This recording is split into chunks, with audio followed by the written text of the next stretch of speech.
Hey guys, let's take a look at another bat rep between Kornak, the Morats, the Suryats, against some YuJing opponents. This is the second game that I had against the Hamilton crew, guys that live out of town from where we normally play, so a chance to play on a new table against a player that I'd never played against before. Always relish those opportunities. And take a look at this board. Just going to move my cam out of the way for a sec. This is basically, obviously, your 4x4 board, and it's got the standard sort of mat down on it. You can buy this mat from, I think, Battle Kiwi and maybe other places. But this is custom-made, spaceship interior walls. So what this guy's done is he's gone and got his laser cutter, and he's just designed something himself and just cut it all out. And what you've got is a modular series of terrain where all these little columns are individual, and they could just be placed down on the table. And they come with all of these walls, which you just put in between them. And a lot of the walls can basically have removable walls in them. So if you look at this section here, or this section here, you basically just slot the wall out. And what they play in terms of their home rules is that it doesn't require an activate short skill. The door just immediately opens when you walk up to it, right? So it's just an automatic door, which is really, really cool. I really like that way of doing it. Other than that, there's just a few bits of scatter terrain around, and it creates a really cool spaceship vibe. Now, naturally, when you have this many walls across your table, it makes the terrain rather dense. In this particular setup, there's a long line of fire right through the center of the table. There are some pretty big horizontal ones here in the deployment zones. And once you open up a lot of the doors, it becomes a little bit, a bit wider, but more open. But yeah, it's still a pretty dense terrain setup, which is okay. I don't mind some tables being dense, some tables being open. I'm really keen to have a go at it. We're going to play a mission, and it's going to be Power Pack. That's where you've got the two split deployment zones where there's a block 16 inches up, 12 inches wide from your left corner, and a similar one from your right corner. Your opponent has the same. There are three objectives through the center of the table, which you've got to press a button on to get points from. But there's a console closer to you, which you have to defend. You've got to move your data tracker to end the game next to your opponent's objective on their side of the table. I've got to do the same for yours. So it's quite a good mission to go second on. But I'm playing Kornak. Got to go first. I've got to try and wipe him out. So here I am deploying on the right-hand side square with Kornak and the boys. Really love this army list. If you haven't seen my previous videos of Kornak's squad and you're interested in this kind of setup, go watch those. I explain the link a lot better, but this is a link that covers every range band.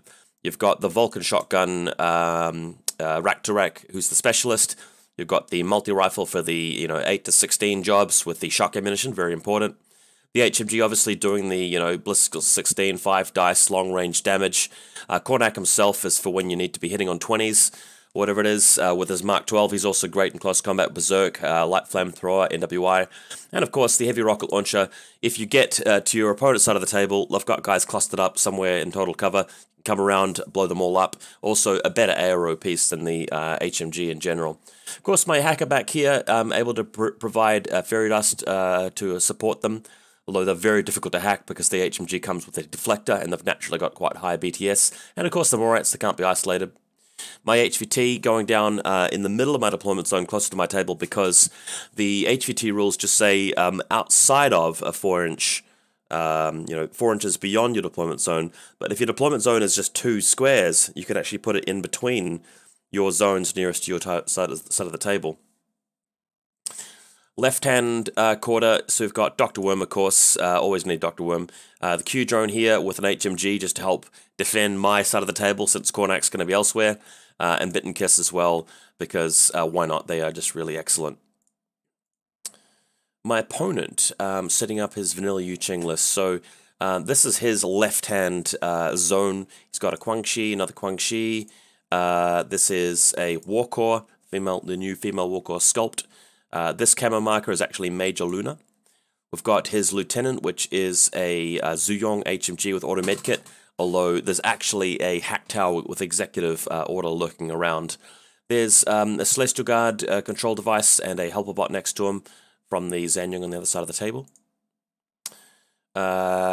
Through the middle of the table, there are some more guys here. So another Quan Chi next to the other Quan Chi that we saw earlier, and he's put down 2 camo markers. Now, opponent making a mistake here. I asked him if either of them were prone because I suspected a mine layer, and he said, oh yes, both of them are prone. Now I thought, okay, well, that means neither of them can be a mine because mines can't go prone, but maybe he's just forgotten. So this does come up later in the game, but we let him off, that's alright. Okay, so right-hand side of the table for him, he's got, let's have a look. There is a Guilang Forward Observer, which he decides to make his data tracker, which, it's okay, but I don't really love it because the data tracker could just naturally be somebody else, like his YuJing, who's going to survive more likely. And the Guilang benefits greatly from being in a marker state at the start of the game, and not allowing him to do that is a real setback for that type of unit. It's quite a valuable unit too. He's got a Shaolin Monk and another Quan Chi on this side, and a Zhanchi Medic, of course, with a helper bot back on his side of the table. I note that the quadrant is like this. He's actually physically standing over there, and the Morats are in this direction, if you guys were a bit disoriented by that. My reserve model is a Z-Rat, just standing prone behind this cover here, looking down the long corridor through the center of the table. She's going to come in handy with her mines and obviously her button-pressing prowess through the middle of the table. So it's the first turn. Kornak's team moves out. So I've got everybody staying back beyond this line here while I move the HMG as the link leader through here, just to see if he's going to crack Major Luna out of marker state. He doesn't know, wisely. So with the second short skill, I can move some of my models past the door. So what I'm doing here is I'm using my HMG shooter to move through and try and provoke an ARO, and since he's not using the ARO, that frees up everybody to move past with the second short skill since he can't delay, if you guys can understand the tactic there. This does get me to a point where I've managed to get everybody past, but he does reveal Major Luna and has a shootout with my heavy rocket launcher at one point. So with Major Luna, actually I think missing, but I didn't manage to kill her for some reason. No, I think she hit me, but I passed my BTS saves or something like that. I decided to just break the link team and use a cautious move to get my rack-to-rack past the door, since he wasn't able to. We're going through this long fire lane through here, if you guys didn't catch my drift there. But after several orders, we've finally got the rack-to-rack through there as well. So a slow start. We've got 11 orders here. On a lot of tables, it's pretty simple to either just start shooting them or just run directly over to them, but with the spaceship, it's a bit more complicated. So I'm just heading towards the middle of the table now, just because I don't want to walk through the section where he's got 2 Quan Chi. There is a saturation zone, which makes Kornak's squad a little bit harder to use. If I move through a doorway, get hit by 2 chain rifles, and split my burst onto the Quan Chi, well, each shot is being reduced in burst because of the saturation zone. So I decided not to go towards that side of the table, even though that was my original plan. I was going to go after the Quan Chi and the YuJing Lieutenant, the Quan Chi control device, Major Luna, and just wipe them all out in that corner of the table and leave Kornak's squad camped there. But instead I'm going up the center. So now what we're doing is we're sending. We've actually sent the HMG through the middle here, and he's actually split off from the team who can go around this passage, but they can still stay within coherency. And the idea here is just to nail that Quan Chi with the HMG, which he does manage to do, of course. I just have to excuse myself here and say that there was a mine here, but my opponent, when he declared the mine going off of me, I said, hey, look, let's just be fair to both of us. You deployed it prone, so it cannot be a mine, and if you deployed it prone mistakenly, well, I'm going to take back my move, because if I'd seen a camo marker standing up, I would have assumed it's a mine and not come within range of it. And my opponent agreed that that was fair. So, not going towards the mine, but there is a mine layer behind this control console. Not that it's part of the game system, but it's just a piece of scenery. Alright, so most of the Morat squad moving through the main corridor through here, heading north. Just going in that direction, of course, towards my opponent's deployment zone. The HMG just coming through to pick up the... excuse me, gotta get the camera out of the way. to pick up the YuJing mine layer here. So just crawls around the corner and blasts them. And that removes an order from my opponent's pool and a model in the midfield. Then what we can do is start to move Kornak through this doorway here, and if he gets to this spot, he's going to be able to take on the enemy data tracker. Now, Kornak is the data tracker for this game. Just because he's the lieutenant, he's going to be trying to be kept safe. And then I'm going to set up in the hallway. I'm going to have the HMG set up over this side of the table. I'm going to have the rocket launcher set up through the big, vertical section through the middle. These guys are going to be prone. The Zerat's just going to be hanging out here, maybe placing a mine. And we're just going to try and hold off the YuJing attack in the following turn. So not the most overwhelming turn, but underwhelming in fact. But I'm hoping that I can survive through the YuJing counterattack.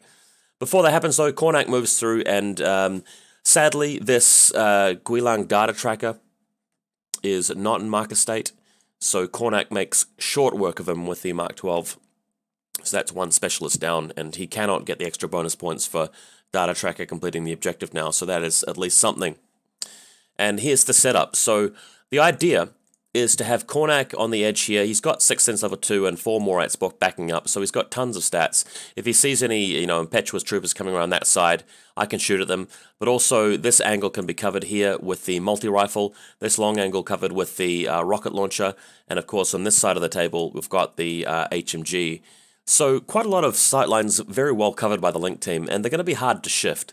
But, of course, there is an active turn coming. So as impetuous guys move out, he's got a Shaolin Monk and a what do you call these guys? A Guangxi. This line here is being covered by my Q drone, but he's able to throw a smoke grenade in there first and foremost. Elsewhere, we've got other Guangxi coming around towards my HMG chap here. This is the mine that didn't detonate. And the HMG just covering this angle here, so the Guangxi decide not to come through that. They don't really want to come into line of sight of the big boy. Okay, so what he's planning on doing is using a Shaolin Monk over here to throw a smoke grenade and get past the Q drone, which is situated up here. I'll just, yeah, that's it. And then he's going to be bringing in possibly a Luduan from this side of the table around through here. That is his plan for this turn. So after the smoke goes down, you can see these 3 robots here are actually hollow echoes of the same Luduan. Luduan being an attack bot that YuJing can take, that has a Mark 12 and a heavy flamer, and obviously hollow echo 2. So it's just moving through here. Doesn't want to come straight into Kornak's line of sight at this point, but he's going to have to engage me at some stage. The Mark 12, I'm not particularly worried about it. The real problem here is that even though my first turn was underwhelming, it was partly underwhelming because I spent too many orders killing things because there was a saturation zone. I failed a lot of attempts. He's going to be attacking me with the saturation zone as well. So Mark 12 on just one bot without picking up assisted fire from a hacker, because he doesn't actually have such a hacker, means he's going to be firing 2 shots straight into Kornak, who's going to be shooting back with 1 shot and Bliss skill 17. Or if he hits me with a flamethrower, I just dodge. And I can tell which gun he's going to use before he does it because I've got 6 Sense level 2, I can delay. If he comes close enough, that is. Also, if he stays in Hollow Echo, I can delay regardless because you can delay against Hollow Echoes. So it's not the most fruitful attack here, but worried about it, to be honest, if I'm the YuJing player. So he comes a bit closer and realizes he doesn't want to come around this particular angle, so he comes around the other angle instead and opts to go for the flamethrower. So with this move, he can use his flamethrower here to pick up my multi-rifle guy and my heavy rocket launcher guy with a burst from his flamethrower. And I don't love this play. It took basically his whole turn to set up, and all he gets is 1 flamethrower hit here. And the problem with it is that the Morats can split the link, the guys affected by the flamethrower can dodge, and they have very high physical because they're heavy infantry. And then, in the meantime, the Rack-to-Rack and Kornak can just blast it. So what happens here is that both Morats survive that get by the flamer because, they're great fizz, they pass the dodge checks, and the Luduan is just destroyed in an arrow. This does cripple my Link team, but it's come towards the end of his turn and I can actually just reform it. So yeah, hard to get work done in the old saturation zone. So Guangxi moving a bit closer to my HMG, so I'm not going to be heading towards them really. I don't really want to get hit by that many chain rifles. Elsewhere, he's repositioning his troopers. He knows that Kornak is going to come down this corridor here. So the YuJing is just moving from this position round to here to set up, and Major Luna just moving around here to also set up, just because he feels like he can fire some arrows back through this this long angle to where the Morats will appear. There you go. So a bit of a closer look. Major Luna picking herself up some cover. Same with the YuJing. Just able to fire through here. I think he does go into suppression fire as well. There it is. Suppression fire just covering the corridor. The aliens are coming through. Alright. That is not going to deter Kornak, though. These guys live for combat. They live for violence and killing. They're going to be up for the job. Before that, though, Kornak's just going to move in here and swing his mighty sword on the corpse of this remote and remove it for extreme prejudice once again, picking up that classified point. So that's looking good. Then we're moving in. So Kornak and the squad just moving through. Kornak's taking a different direction. He's going to move further around and flank the YuJing. Everybody else is just moving right up the guts. By the way, the HMG is actually on the other side of the wall too, but he is coming closer with these moves. So what we've got here is a position where the multi-rifle chap becomes the link leader and is able to come up and set up a position here where he can just pull around just to a point around here we can gain line of sight to the YuJing. So at this stage we have made our way outside of the saturation zone at last, because it's only a 16-inch strip through the middle of the table. The middle of the table is here, by the way, and the 8-inch strip ends probably around about there. Note the victorious badge of Morat on the objective. That's there because I spent an order using the rack to rack to press the button on my way through, just to pick up points for later in the game in case he doesn't come back there. So now it's time to multi-rifle against HMG from the YuJing. But the thing is, the Morat, in a link team, bliss skill 16 with 4 dice, +3 for range, -3 for cover, -3 for up against suppression fire. So he's hitting on 13s on 4 dice. YuJing hitting on 10s on 3 dice. So the Morats are at a bit of an advantage here, and luckily the YuJing is shot with the multi-rifle and decides to go guts back into cover. Once the YuJing is beaten back, surprise, surprise, the entire door panel opens of the section, and on the other side there is a Morat Suryat with HMG. So there's been a shootout. I mean, if you see this little console wall here, on the other side of that there's the rest of the link team. They've fired at the YuJing and repelled him back into cover, so he's prone here. So then, with the next order, the Morat on the other side of this wall section, the Suryat opens the door up and shoots at Major Luna. And he's got an HMG, and he's in a 5-man link team, so he absolutely obliterates her. That's what we want. As an ARO to that, the War Corps, instead of using its flash pulse, declares an alert. Now, this is a tactic that I am not all that familiar with, but I feel like I understand it now. The alert allows other models nearby to do something, like a change face, for example. That allows them to pop the TO camo model in hidden deployment out of hidden deployment as a marker, and this other camo marker as well. And this guy here is the Hack Tower, and the reason why he's taking him out of hidden deployment is because he's got executive order, and he knows the YuJing's about to die. So to prevent him from going into loss of lieutenant, he's cracking the Hack Tower out of hidden deployment. Quite a smart thing to do. I really applaud that. And popping out the Ninja as well, just to make sure that he's contributing order in his next turn, because he's going to need all the orders that he can get. Of course, the War Corps is sacrificed, though. So then, just in the nick time, Kornak just comes barging through the other door around here, as you can see.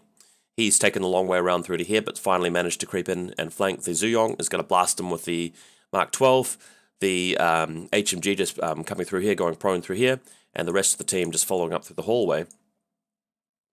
And the YuJing meets his end, a rather grisly end at the hands of Kornak.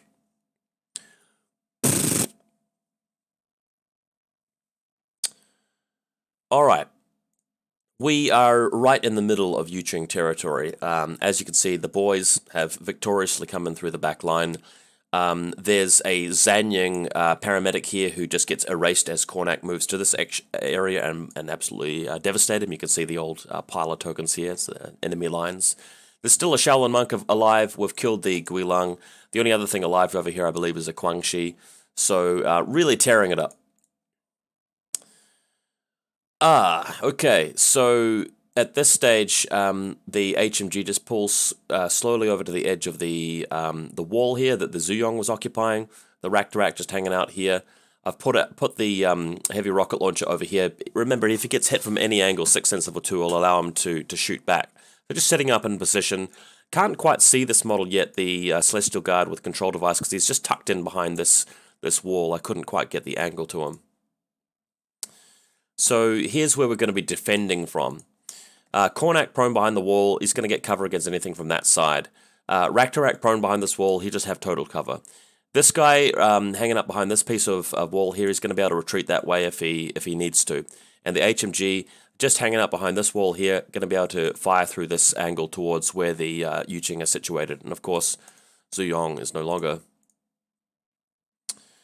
Elsewhere, I've got my hacker. Just worried about his Guangxi over here. When it comes his turn, he's going to impetuous towards me. Now, he's not going to spend his orders going out and killing me here, but I am worried that the Guangxi will sneak around and go towards my objective and actually end the game, because he's got the last turn, mind you.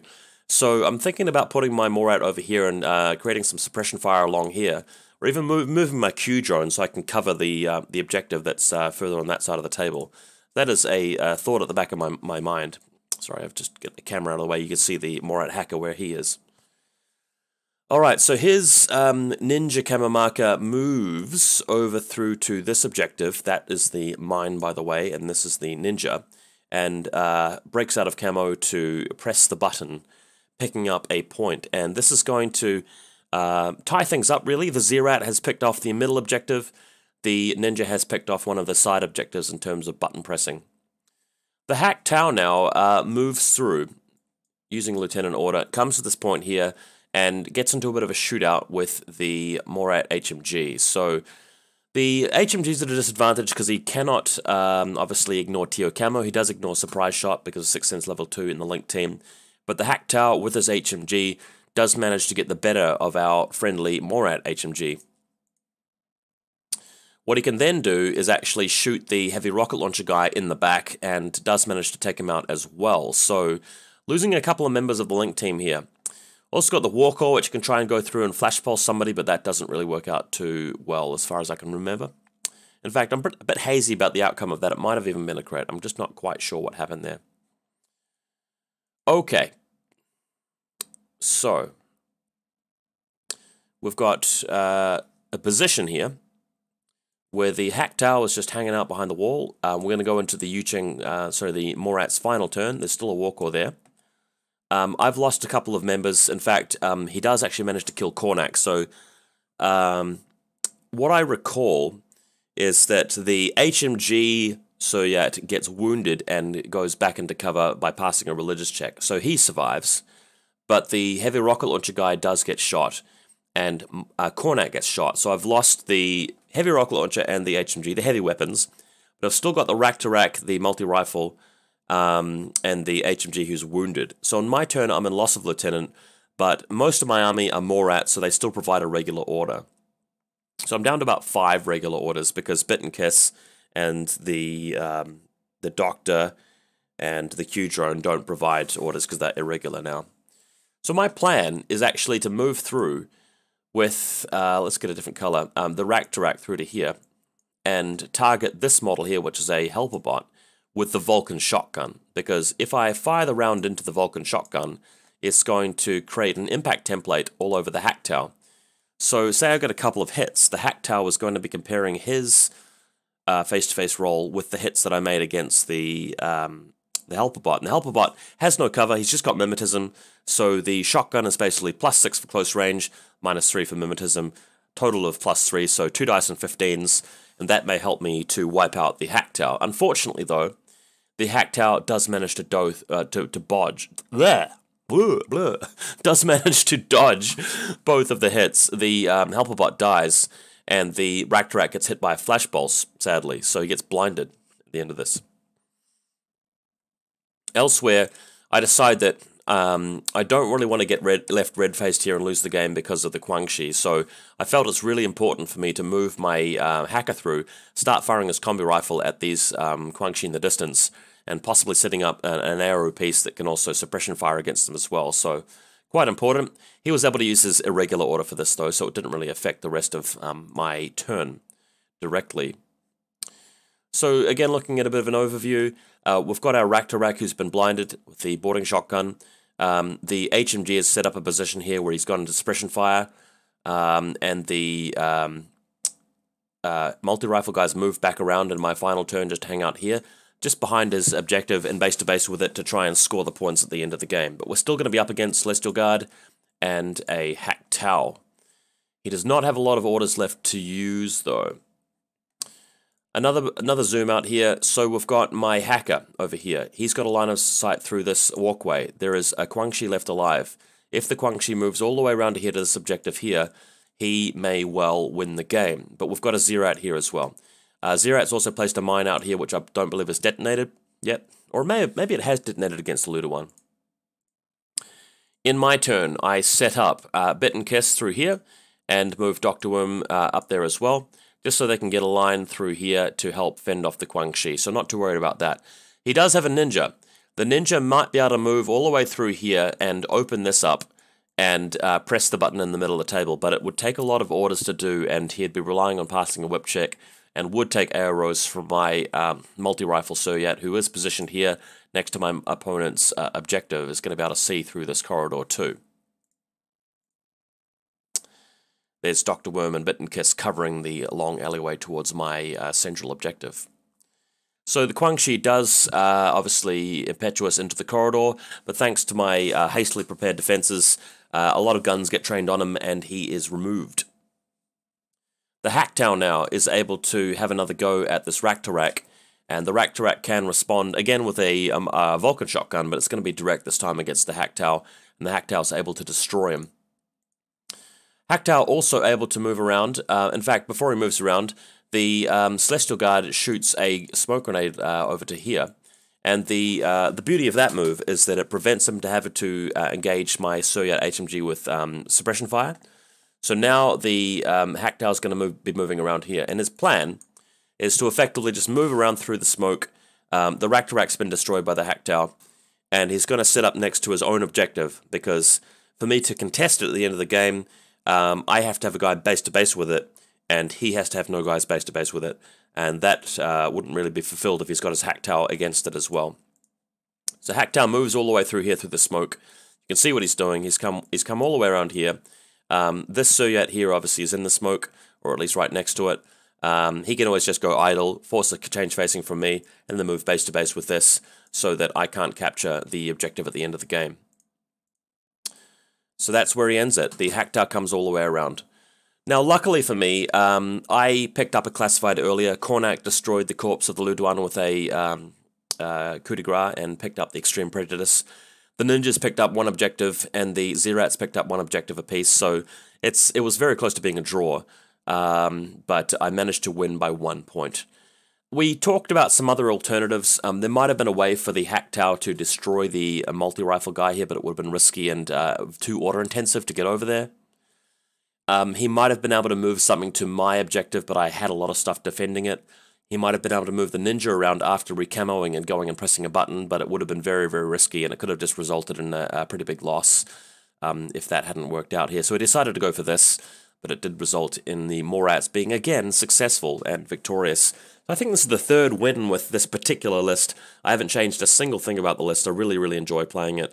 And again, if you haven't checked out the bat reps I played with Kornak's boys elsewhere, go give them a look. Anyway, love the terrain, great opponent, really good experience coming and playing in Hamilton with guys that I don't normally play and on tables that I don't normally play.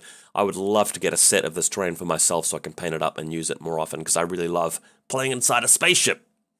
Thanks for checking out the game, guys.